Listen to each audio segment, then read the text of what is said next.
IC-814 the Kandahar hijack web series का विरोध देश भर में हो रहा है। भोला और शंकर नाम को लेकर वेब सीरीज का विरोध किया जा रहा है। इस वेब सीरीज को लेकर अजमेर की जनता क्या सोचती है, इसी पर देखिए हमारी ये खास रिपोर्ट। कंधार कांड एक कलंक कथा। वेब सीरीज का प्रदेश में विरोध। आतंकियों के नाम भोला शंकर क्यों? 25 साल बाद फिर जिंदा हुआ IC-814। साल 1999 जब देश में IC-814 कांड का भूचाल आया था और आज एक बार फिर नेटफ्लिक्स ने उसे जिंदा कर दिया। नेटफ्लिक्स की वेब सीरीज IC-814 विवादों में है। 25 साल पुरानी घटना पर बन रही वेब सीरीज ने लोगों के दिलों में उस दिन को ताजा कर दिया जब चारों तरफ कंधार की घटना का जिक्र हो रहा था और आतंकियों को रिलीज किया जा रहा था। क्या है कंधार कांड? उधर वेब सीरीज पर बढ़ता विवाद रुकने का नाम नहीं ले रहा। लोग ये पूछ रहे हैं कि वेब सीरीज आतंकवाद की भयावहता बताने के लिए है या फिर आतंकवाद को एडवेंचर की तरह दिखाने के लिए। वेब सीरीज में आतंकियों को भोला शंकर बताना एक गलती थी या इसकी स्क्रिप्ट पहले से तय थी? वेब सीरीज की स्क्रिप्ट का असली मकसद 1999 के हाईजैक कांड को दिखाना था या पाकिस्तान को क्लीन चिट देना?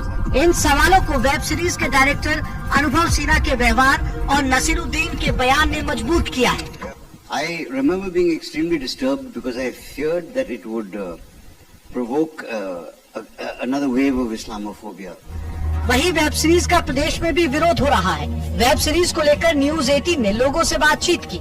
लोगों का कहना है कि फिल्म अगर सच्ची घटना पर आधारित है तो उसमें सच्चाई होनी चाहिए। अजमेर के लोग इस फिल्म को लेकर क्या सोचते हैं, क्या उनकी जिज्ञासा है? फिल्म आ रही है 1999 में जो हाईजैक हुआ था उसमें किस तरह की घटना घटी थी, उसको लेकर जो है चर्चा होने जा रही है। और पहले भी अजमेर की 1992 को लेकर फिल्म बनी थी, वेब सीरीज बनी थी। इसी प्रकार से अलग अलग घटनाओं को लेकर वेब सीरीज बनती है। और जो ये कंधार फिल्म IC-182 आ रही है, इसके अंदर भी हम देखें तो इसके अंदर वास्तविक चीजों को दर्शाया जाना चाहिए। इसमें कई पात्रों के नामों को बदलने का काम किया गया है, उससे लोगों में भ्रम पैदा हो रहा है। कई पिक्चरों के अंदर पात्र के नाम भोला और शंकर किए गए और उनके अंदर नकारात्मक जो पात्र है वो उनका काम है और उनका नाम जो है ऐसे भगवानों के नाम से रखा गया है जिनको लोग श्रद्धा का पात्र मानते हैं। ये सबसे पहली बात तो ये सत्य घटना पर आधारित है। अगर सत्य घटना पर आधारित है तो अपराधियों के नाम छुपाने में क्या हर्ज है? तो उन्होंने कोई बहुत अच्छा काम तो किया नहीं है, कोई ऐसा कुछ काम तो है नहीं कि जिससे कि उसका नाम छिपाया जाए। अगर सही नाम यूज किया जाएगा तो उससे पता पड़ेगा कि हाँ इनकी क्या मानसिक प्रवृत्ति थी।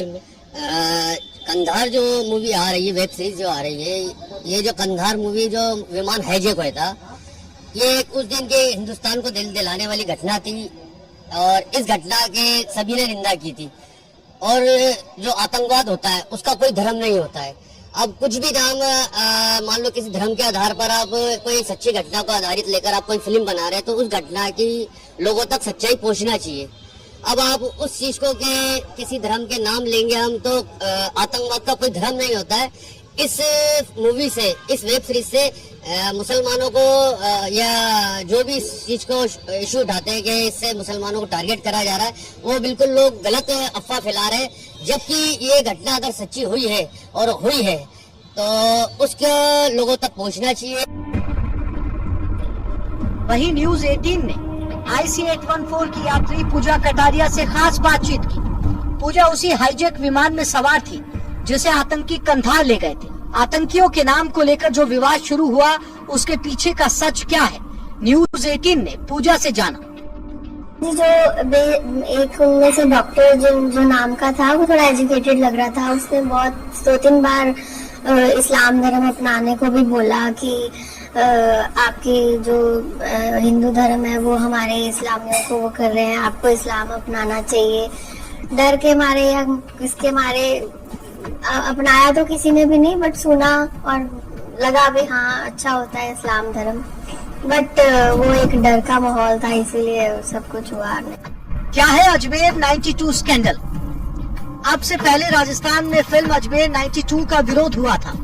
अजमेर 92 भी सच्ची घटना पर आधारित थी। इसकी कहानी देश के सबसे बड़े रेप स्कैंडल पर बेस्ड है जो अजमेर में हुआ था। करीब 250 लड़कियों को उनके आपत्तिजनक फोटो और वीडियो से ब्लैकमेल कर महीनों तक रेप किया गया। इस कांड में अजमेर के रसूखदार लोग शामिल थे। जब 1992 में इसका खुलासा हुआ तो पूरा देश सन्न रह गया। Bureau report, news 18 Rajasthan.